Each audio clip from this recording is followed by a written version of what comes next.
Things that entertain you and me do not entertain narcissists. Quite the opposite. Things that you and I find appalling are the ones that they find entertaining and pleasing. Let's find out what these things are in today's episode. Hi, I am Danish, a narcissistic abuse recovery professional. In today's episode, we will learn about 5 crazy things narcissists find entertaining. Before we begin, I have a very important announcement for you. I am doing a live 3-hour online workshop on master co-parenting with a narcissist.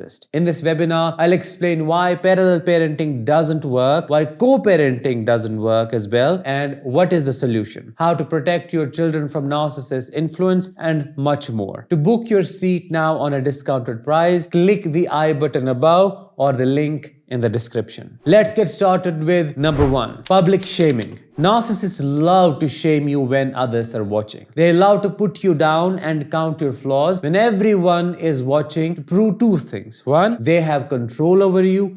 2, they are better than you. While not all narcissists engage in public shaming, overt and grandiose ones with no shame left in them like it more than anything else because it makes them feel dominant and powerful. My father did it all the time, in a bus, at a gathering, or some other place where he could prove he's a big father and he has got his children under his thumb. They target your perceived weaknesses or mistakes and expose them to the watching and hearing audience, leaving you feeling humiliated and vulnerable. This is where the shame towards yourself sets in and you start seeing yourself as a worthless being. They may call out your errors in a group setting, make fun of your appearance or personal choices, or deride your opinions and ideas to make themselves appear superior. If they subtly put you down or covertly jab you and you confront them, they say it was a joke and you're being too sensitive or you can't take a joke. Number 2, gossiping and spreading false information. A narcissist's main source of entertainment is gossiping and talking bad behind your back while being a sweetheart in your presence. They find gossip amusing because it distracts them from themselves and makes them feel proud for being a hypocrite. They love to spread false information to create drama, tarnish your reputation, or damage your relationships with others. They fabricate stories, exaggerate everything, or share your secrets to undermine your credibility and assert their superiority. All of this is done to prove you are crazy, unhinged, erratic, and eruptive. Spreading rumors about your personal life or your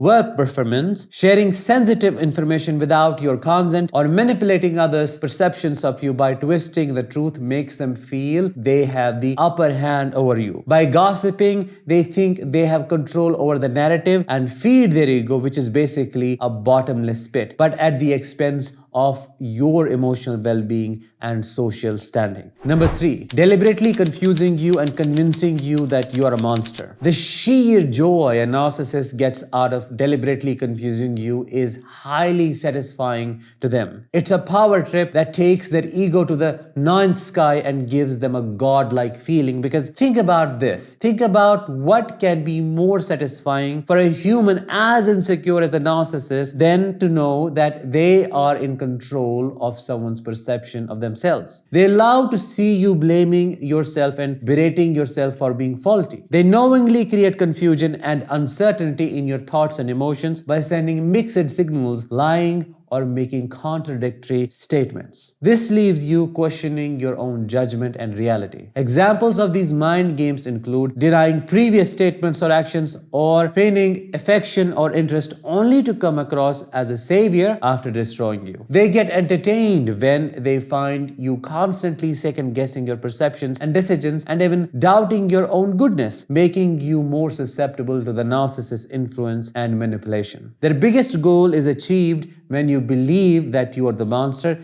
and everything is your fault. Number 4, cruel teasing or mocking. Narcissists find entertainment in making cruel jokes or teasing you about your insecurities, vulnerabilities, or failures, the very thing they promised to be sensitive about. They love to push where it hurts the most and take sadistic pleasure from your pain. They tease or mock you in various forms, such as making sarcastic comments about your abilities, ridiculing your personal choices or beliefs, or continuously bringing up past mistakes to make you feel inadequate. You never feel safe in being yourself when around them, and you feel the need to keep changing your nature if you want them to accept you. By targeting your sensitive areas, narcissists undermine your confidence and self-esteem, ultimately playing with your emotions like a cat plays with its prey. They keep picking at you until you burst, and then they call you crazy for reacting. Number 5 in the last one, enjoying your physical pain or discomfort. Some narcissists derive satisfaction from witnessing your physical pain or discomfort. They feel alive, and it is very shocking to witness because you can't comprehend, you can't fathom how someone who claims to love you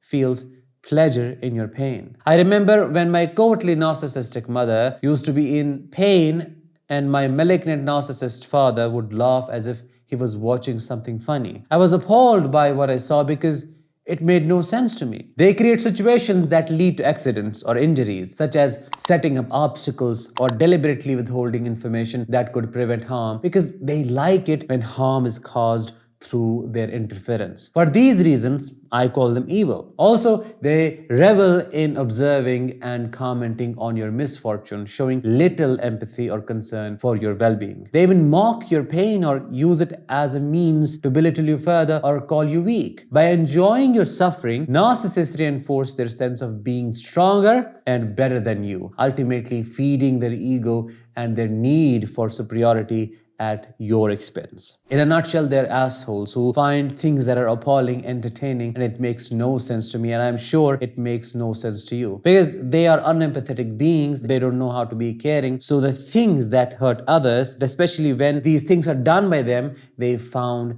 them entertaining. I hope you found this episode insightful and you liked it. If you did, let me know in the comments, and I'll talk with you in the next one. Until then, let the healing begin.